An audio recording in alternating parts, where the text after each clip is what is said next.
Hare Krishna devotees, welcome to the first day or first evening of the month of Kartik 2025. You've all been coming for quite some time, many of you for so many years, so you know what is the month of Kartik. You know about the Supreme Personality of Godhead, Lord Krishna, as Damodara. This is that time every year. It comes around. What a very special time. What a wonderful, glorious and joyful time. So we will say a few words. I'll say a few words, and then His Grace Madana-mohan Prabhu will say a few words. Yes, he is a very nice devotee who I've known for many years. I forget how many, but I don't know if it's 30 years or something like that. Very senior devotee, Russian, but he speaks English better than most of us, actually. I mean, talk about being fluent. Anyway, you'll find out shortly. So, yes, let us say a few words now about this wonderful month of Kartik and the wonderful pastime of Shri Radha Damodar or Shri Yashoda Damodar. So please repeat after me. Om Namo Bhagavate Vasudevaya.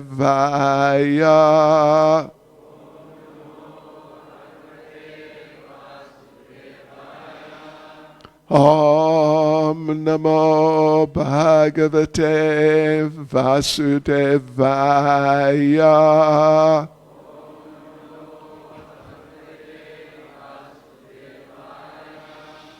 Om Namo Bhagavate Vasudevaya.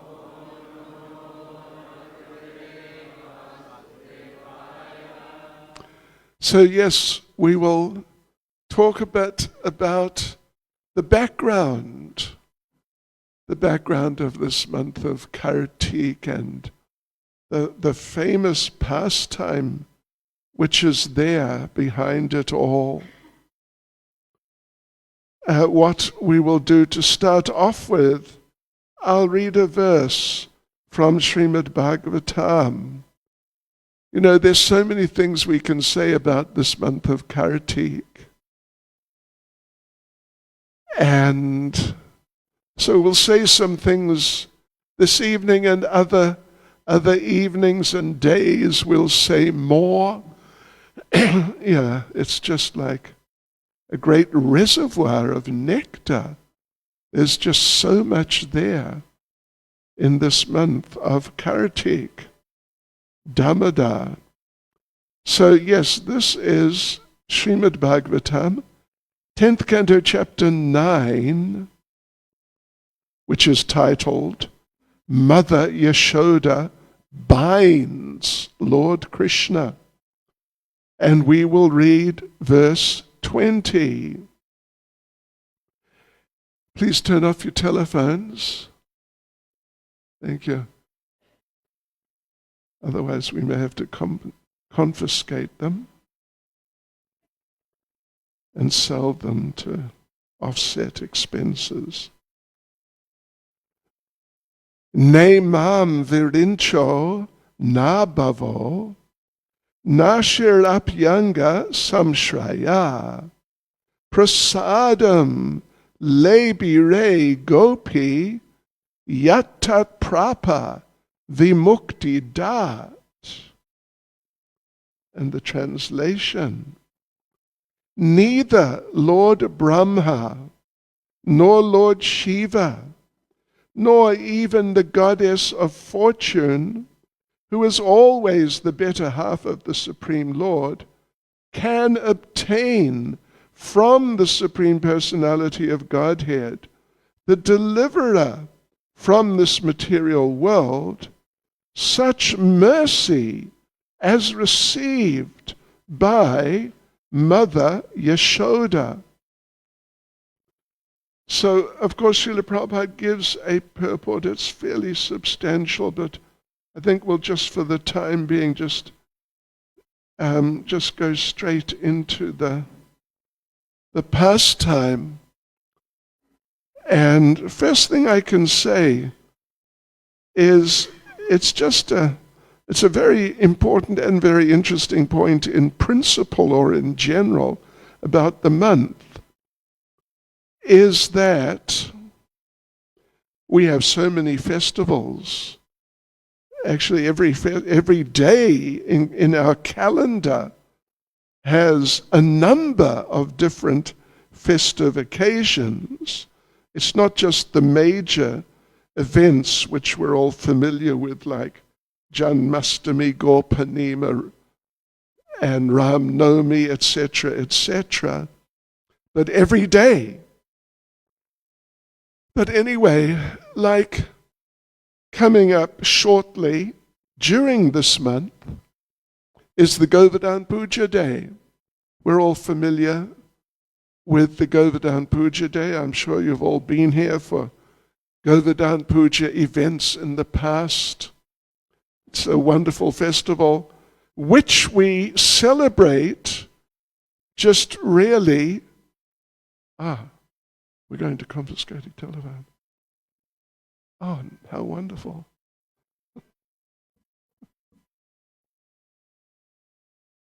Well, just so you don't feel too bad, once I was sitting right here, X marks the spot, and somebody's telephone went off. So me, in my sort of cheeky way, I said what I said earlier, that, turn off your telephone, otherwise we'll have to confiscate it.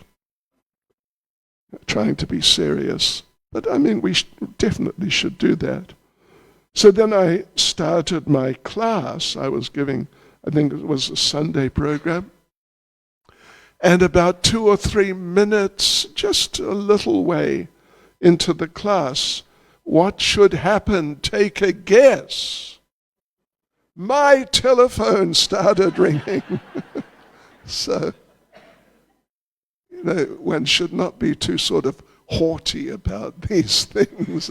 Turn off your telephone, because you never know. You'll be caught out yourself. But anyway, the thing is this, and it is very interesting at the very least, is that we have all these major celebrations, and Govardhan Puja is one of them, coming up shortly in a couple of weeks or so. And they're just wonderful, and they're very important, extremely important. But the thing is, we, generally speaking, only celebrate these occasions on the particular day, just for one day, and then we sort of just move on with life in Krishna consciousness after that one day. But it's just an interesting point that this Kartik, this Damodar Vrata, and the month of it, well, it is celebrated for the entire month. And this is significant. There must be some significance to it. And every day we're meditating on it. We'll be singing the Damodara-lila shortly after the arti. Yeah. So it definitely means something. And, the message which is there, the lesson which is there to be learned by all of us as aspiring devotees from this whole Damodara-lila, it really is so relevant and important for us. Anyway, that's just something to start off with. So anyway, the pastime itself, actually this pastime happened on the Diwali day. This is a fact. It happened on the Diwali day, which is also coming up very shortly. It's the actual day the event occurred, is that Mother Yashoda was churning the yogurt to make butter. And while doing that, you know, she's a mother, she's just the topmost mother actually. And as mothers often have to do, she was multitasking. She's churning the yogurt into butter while breastfeeding our Lord Krishna at the same time. But then, talk about multitasking, in the kitchen, that this was going on outside in the courtyard, but then in the kitchen, just right nearby, a matter of few meters away, the milk, which was on the stove in a pot, just heating up, it started boiling over. And Mother Yashoda, well, Lord Srila Prabhupada says in the purport to the verse, which actually is explaining this point that how the milk was about to boil over, Srila Prabhupada makes the point that devotees get into situations in principle like this, different things are happening at the same time. And Prabhupada says that Krishna, he gives the devotee the understanding how to deal with these different things which may happen at the same time. So Mother Yashoda, she got the inspiration to stop churning the yogurt into butter and to put down little Krishna and to go and save the milk from just boiling over and being burnt and wasted. Because, you know, as Prabhupada would say, milk is liquid religiosity. We should never waste even a drop of milk. If we do, in the future, we will be short that, however much we waste. Meaning we'll really feel that, oh, I just don't have enough milk. So she stopped churning, put Krishna down, went to save the milk. I mean, there's a whole thing, we can get into quite an exposition on this. And so now she's inside saving the milk, and little Lord Krishna, he was being breastfed. Prabhupada also says, this is the safest position for a child, for a little child, when they're being breastfed by their mother. But now suddenly, he just finds he's down on the ground or on the floor there and just looking up at the sky, and what happened? Yes. So, you know, it's a long story, but the thing is that then Lord Krishna became transcendentally, and it's very important to remember that, transcendentally upset with his mother. It's not like in the relationships we're familiar with where a child sometime may rarely become upset with the mother. Yeah, like really get into some sort of extreme state of anger. But transcendentally, Krishna became angry. And while she was saving the milk and dealing with that whole situation and dealing with the milk and whatever she was doing with the milk, then Krishna decided, I will teach her a lesson. Transcendentally decided. Yeah. I will teach her. You want to just sort of dump me on the ground? Huh.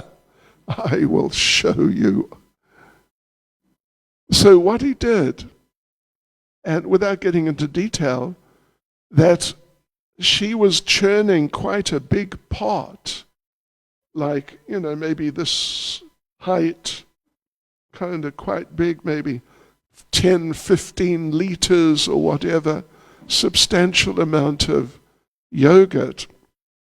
Krishna took a rock and he smashed it and broke a hole in it down by the bottom.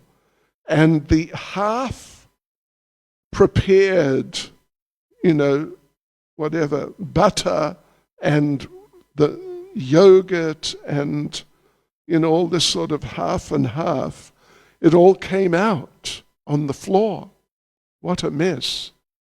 10 or 15 liters just all over the floor. But that was not enough for our Krishna. He then just started smashing other pots. Some were hanging from the ceiling with milk or cream or sweets and things like this. He smashed them and the contents all came out on the floor. It was a real housewife's nightmare.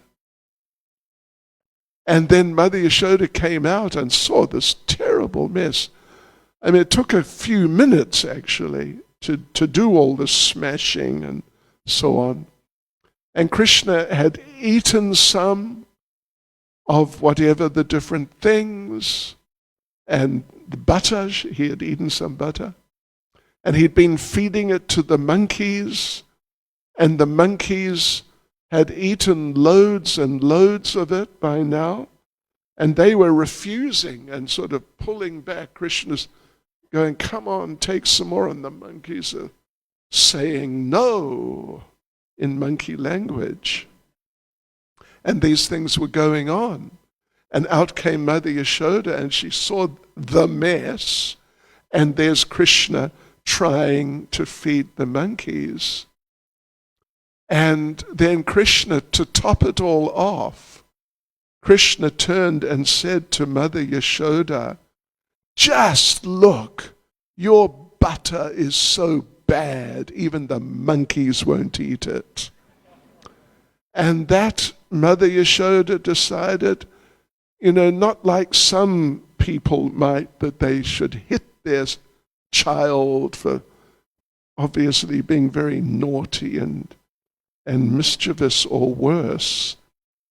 But she decided in her way, I must help this child by teaching him a lesson that we just don't do this sort of thing.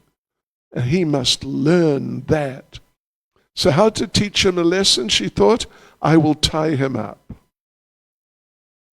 I will tie him up for a while and release him after a while. But when he's restricted like that, then it will help him understand, I really did do something wrong, and I really must not do that again in the future. This was her idea. So, because, this was not the only event which she had had to deal with Krishna being, naughty and so on like that. In fact, she was really concerned that in the future, if she doesn't train Krishna and discipline him nicely, but discipline him to be a good boy, then he may grow up to be a bad young man, a bad adult. So she really felt as a mother, this is my duty to train him and train him in such ways that he learns to change his activities and his attitudes. Because she was afraid that, she knew Krishna goes around stealing butter from time to time. Today, so she was concerned, today he is stealing butter. Tomorrow, or not tomorrow, but in the future, he may hijack motor cars. Of course, they didn't have motor cars, but He might hijack buffalo wagons. You get the idea? And people might think, look at this fellow, he's terrible. He's just a social misfit. What sort of useless mother did he have? And it would reflect on her. And so not just for her reputation, but out of real concern to help Krishna to become a better person and grow up to be a responsible adult.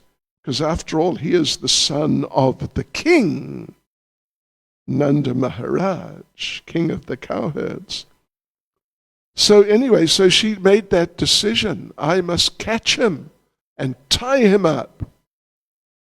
And so there was this big chase scene, running around this way and that. Another telephone, I heard it. We'll collect quite a few. So yeah, there's this whole chase scene. She's running after Krishna and Krishna's dodging away.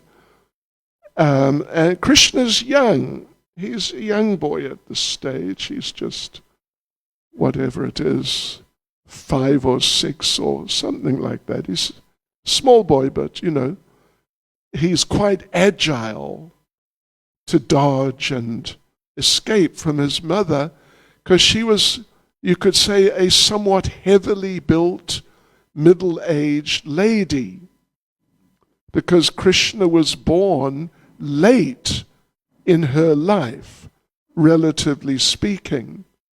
Ladies, in their 20s and 30s, they may give birth at 40s, not so much 50s. I think it's quite rare.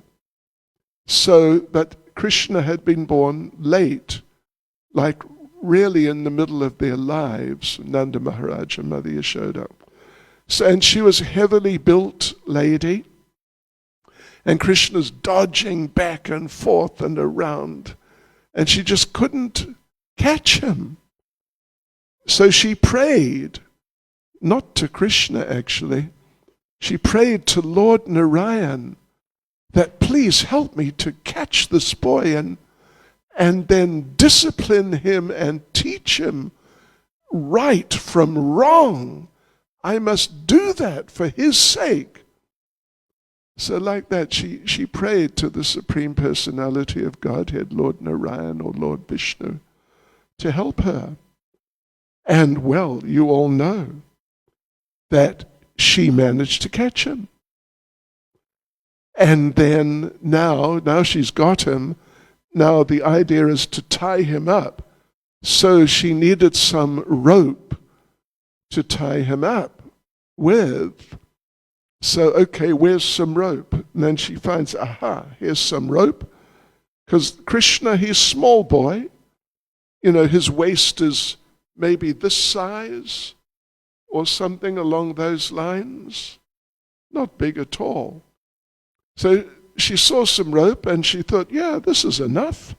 Small boy, maybe a couple of few meters of rope, 2 meters or 3, or this will be plenty. But what happened? It was 2 fingers too short. Oh gosh, okay. Well, I must get some more rope then. So she did. Now she's got maybe 5 meters of rope. And devotees, you must know, if 5 meters of rope will not go around your tummy, you have been eating too much prasadam, too much butter paneer and other goodies. But the 5 meters, 5 meters, it's really a lot. It wouldn't go around his waist once. And, well, you all know the story. She just kept adding more and more and more and more until she had, we understand, even like 1 kilometer of rope. And if that will not get around your stomach, well, I make no comment on that. but it's pretty extreme. And as this is happening and happening and happening and happening, and her mood of motherly concern was increasing and increasing and increasing, and just like when she wanted just to catch him, she prayed to the Supreme Lord. So she prayed, please let this rope be enough. And suddenly it was enough. And even if it had been some, centimeters of rope, it would have been enough somehow. Transcendentally, magically, it would have been enough. So, yes, so she tied him. And, in very simple terms, extremely simple, that is the basic story, the very basic story. But, we will expand on these things as the days go by, and particularly on the weekends, we'll expand on these things.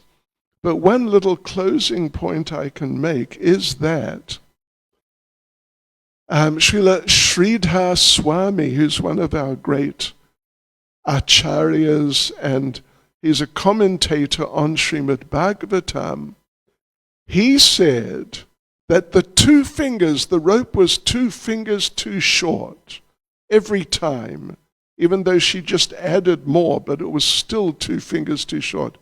And look at your 2 fingers. These are mine, you see. He says, Sridhar Swami, he says, this finger, you see this finger, this is the my effort finger, represents my effort. And the actual middle finger is the Krishna's mercy finger. Is there a difference with your fingers? Or is your effort finger bigger than your middle finger? I don't expect that. Yeah, so you can see, we have to make our effort. You don't want to just, sit down and relax and just not bother trying to deal with this matter. But still, Krishna's mercy is more important. And that's a very important factor in the lives of devotees. And it's said sometimes that we should try when we're meant to do something, some service which may be challenging and really require a bit of a special effort, then we must try our best, as if it depends on us trying our best. But at the same time, we must pray to Krishna for his mercy as if that's the thing, the main thing. So both things need to be there. Not just the Krishna's mercy finger that, Krishna, he'll do whatever is required. So I'll sit down or lie down even and take rest, or sit down and have a bunny chow and wait till Krishna sorts it out, whatever it is. No, not like that. We got to try our best. And the fact that we must try our best is not a contradiction of the fact that we must pray to Krishna like, if he doesn't help us, it can't be done. We must pray like that. These two things transcendently combined. So there you go, devotees, and over the next few days, particularly I guess on Sunday, we'll examine these subjects in more detail. What I want to do now is call on His Grace, Madana-mohan Prabhu, and he will elaborate on some other elements, some other aspects of the picture. So I think what we'll do, he can come and sit here. Huh?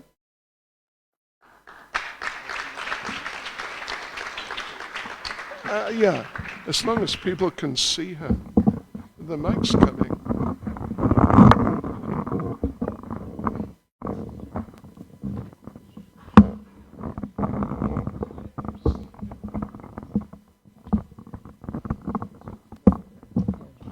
That's okay. No.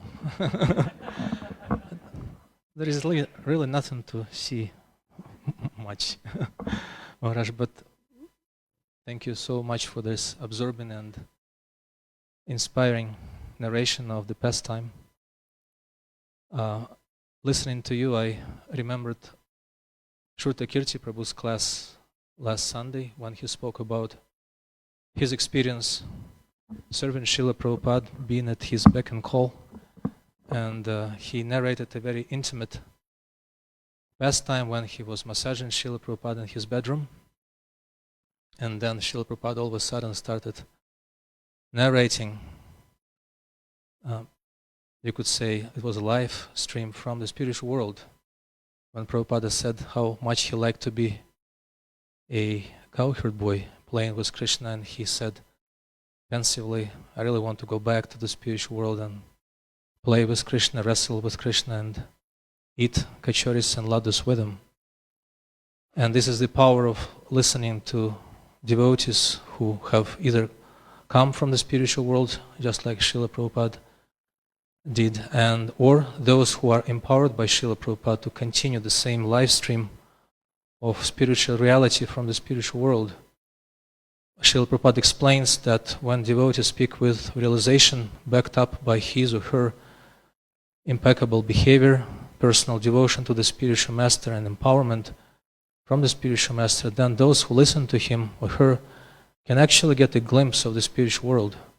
So listening to His Holiness Bhakti Caitanya Maharaj, even though, as he said in the introduction, we have heard these pastimes so many times before, but they become ever fresh, but also they communicate, they relay the experience of the spiritual world. And I don't know about you, even though I do know about you, and I do know about myself, I didn't want it to stop, Maharaj. Thank you very much. And also Maharaj mentioned in the very beginning of his talk that the safest position for a child or baby is to be breastfed by his mother.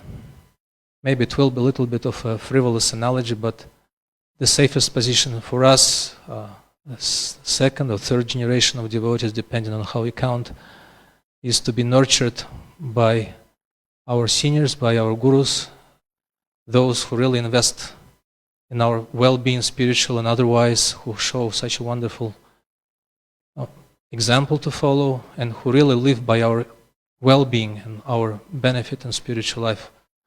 I have the fortune of having been in the association of Bhakti Caitanya, well, I shouldn't say in association, being around, somewhere on the orbit around Bhakti Caitanya Maharaj for almost, over 30 years.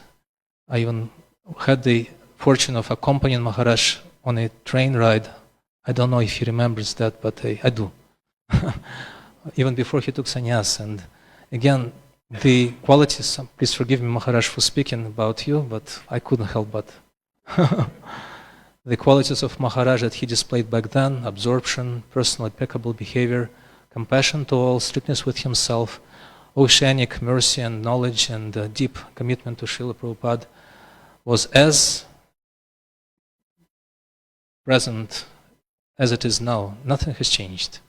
Even the pace of his travels haven't changed, if you noticed. So Maharaj, I just beg for your mercy, so we never leave the safety of being nurtured by yourself and by your God brothers and God sisters, the devotees who really show us not just their own example, but also the spiritual world through your words, and most importantly, the commitment to Srila Prabhupada, which is the the, you could say, the pivot of everything we have in our society, all the temples, communities, projects, thousands, hundreds of thousands of devotees, millions of books distributed, everything depends on and is based on and spins around the pivot of Srila Prabhupada's mercy, and such devotees, such loyal disciples of Srila Prabhupada like His Holiness Bhakti Caitanya Maharaj are the support for this pivot in our lives. I speak my heart out to him. Prabhu's. Go. Sorry. Yes. In the remaining 10 minutes, we're supposed to wrap up the pastime. But the reason I started talking about this is also the devotees like Bhakti Caitanya Maharaj have the ability to bind Krishna. When Mother Yashoda bound Krishna, as Maharaj has just explained, one great devotee explained that he felt compassion for those who are bound in the material world. And that's why the next thing he did when Mother Yashoda left him unattended and went back to the kitchen to take care of the mess that Krishna had left, Krishna remembered the blessings of his great devotee Narada Muni, who some time in the past happened to be passing through a playground of a sort of a beach of demigods when he saw two youthful and intoxicated by their youth and by their wealth and by their senses to demigods, or sons of demigods, sons of Kuvera, Nalakuvara, Manigriva. They didn't behave well in front of the great sage. Narada Muni cursed them to become trees in the courtyard of Nanda Maharaj, and he blessed them that Krishna will come and deliver them. So when Mother Yashoda left Krishna, as she thought, safely bound, Krishna immediately called his friends. Actually, she called the friends, and she made them surround Krishna and watch him so he doesn't commit any more mischief. But when Mother Yashoda went back to the kitchen, Krishna took advantage of the situation. It was Diwali, as Maharaj mentioned.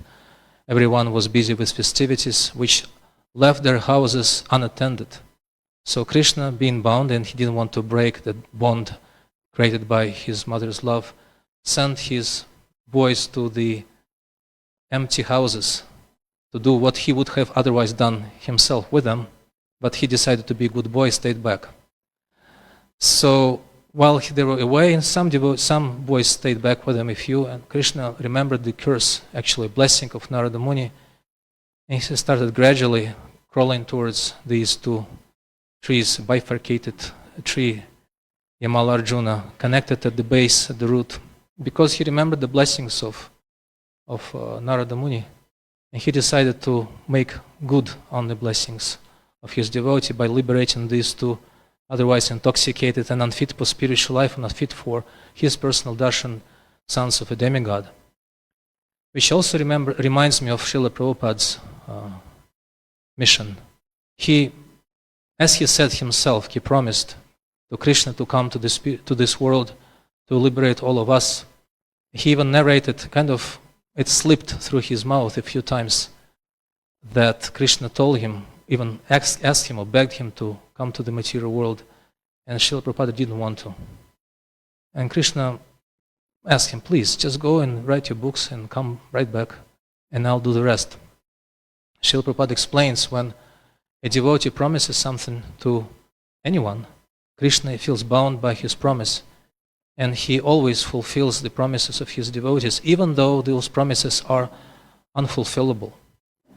We, in the material world, in the Western world, or in this world, and during the age of Kali, don't have any chance to become devotees, don't have any chance to meet a devotee, don't have any chance to even develop a desire to live a spiritual life. I remember last year, was it last year or 2 years ago, I sat in a class of Harinamananda Prabhu in Melbourne, when he had been just fresh off what was the coolies?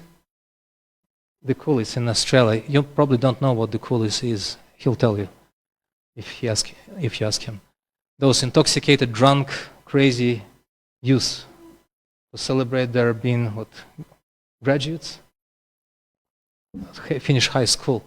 And they had Harinam right there in the middle of these millions of Nalakuvaras and Manigrivas. And, and he told us in the class, I remember very vividly, he was so excited and so blissful, narrating that experience when they finished chanting. The Nalakuvaras of Australia didn't let them go, and they started chanting one more song, and actually that followed the devotees to their hotel. Am I being accurate? Like that. So Srila Prabhupada somehow he managed to create a situation in which he bound Krishna with his promise. He told Krishna, please accept these, as he used to refer to people of this world, fools and rascals, and he was being gentle and polite. Please accept them and make them devotees just for their consent to show some interest in the spiritual life, be it through association with devotees, be it through taking some prasadam, through being somewhere in the vicinity of devotees, even through just having a small kind thought about the devotee. Please make these ways of getting in touch with Lord Chaitanya's movement so potent that they could develop into proper devotees. Actually, it was Narada Muni's blessing again. He's everywhere. You see, Narada Muni is complicit to all such transcendental tricks and transcendental situations that Krishna and his pure devotees have arranged. It was at the beginning in the end of Brihad Bhagavatamrita when he asked Lord Krishna for a blessing. He said, Lord Krishna, please bless all people of this age, of this world, that in whichever way they get in touch with your name, with your books, with your service, or with your devotees, let them develop an unquenching desire to become pure devotees of Krishna, pure devotees of yours. And Krishna raised his right hand and said, Tatastu, let it be so. So we see that Srila Prabhupada bound Krishna with his ropes of love and his ropes of mercy and made Krishna enter our lives in such a fashion as he did with Nalakuvara and Manigriva in their bodies as trees. He crawled through them, the mortar got stuck, Krishna pulled a little bit, he invested the rope and the mortar with his special Shakti of potency so they do not break, and he pulled down the trees which had been standing there for ages. They were as strong as a thunderbolt, and no one could make them budge. But Krishna broke them, they came crashing down with a tumultuous sound. Everyone in Vrindavan was deafened and lost their consciousness for one muhurta, they say, except the boys who were sitting right next to Krishna as witnesses of his heroic deeds. And everyone then came running to the place of that accident. Nanda Maharaj came running too. And while he was on the way, Krishna was smiling, crawling around with the mortar still tied to his waist, enjoying the calamity he had created. But then when he spotted Nanda Maharaj approaching from behind, he put on a show of crying. He pretended to be crying. And Nanda Maharaj rushed to his place, picked him up, and he asked angrily, who did that? Who was that rascal who bound you to the mortar? And what did Krishna say? Mother. Nanda Maharaj went, uh-oh. And Krishna became so angry, at least as Maharaj explained, he was transcendentally angry. Actually, this pastime of Damodara-lila is you could say, a hub, a pinnacle of contradictions. The Supreme Lord, who is supposed to be self-sufficient, becomes dependent on his mother's breastfeeding him. The one who is supposed to be the manifestation, the example of dharma, religiosity and righteousness, steals.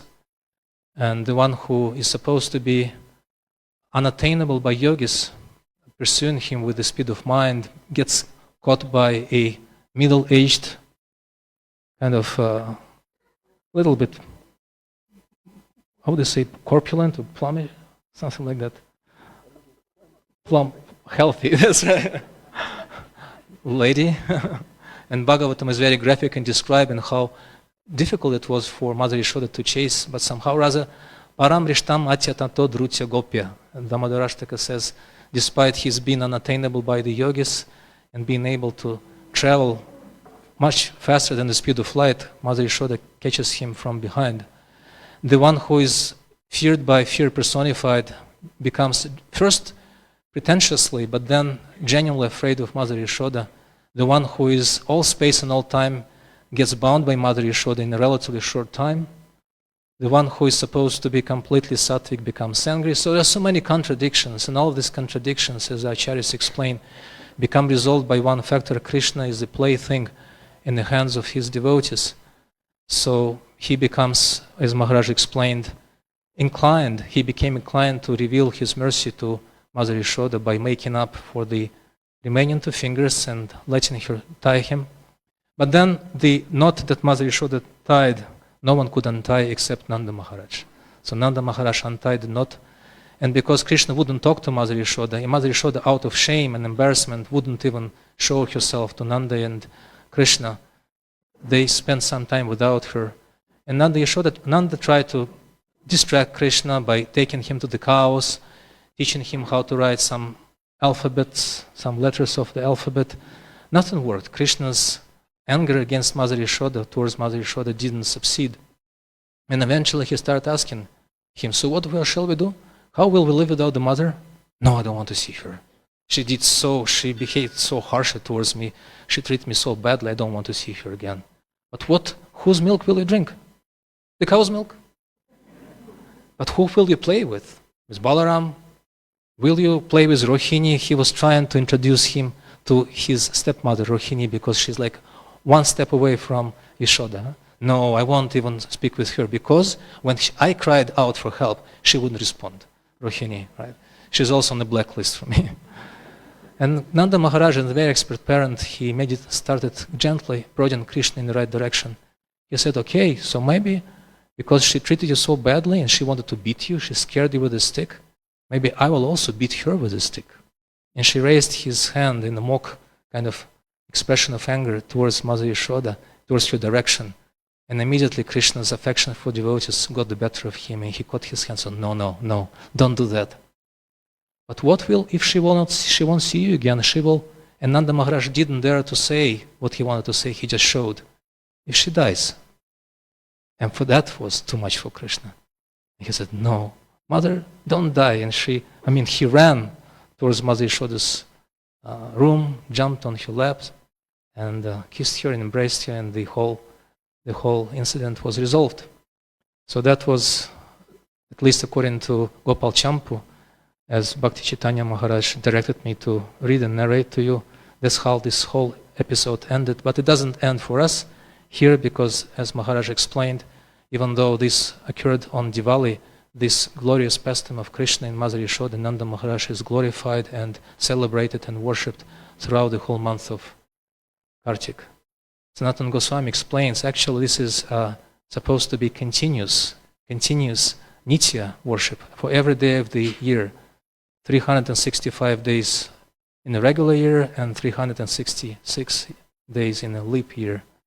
But for us, those who cannot manage to offer ghee lamps throughout the entire year and sing Damodara-shtaka, Sanatana Goswami strongly suggests that we do it every single day for the whole month of Kartik, with the aspiration to develop the same, at least a modicum of love, a modicum of pure devotion of Mother Yashoda Nanda Maharaj towards Krishna by the mercy of Srila Prabhupada.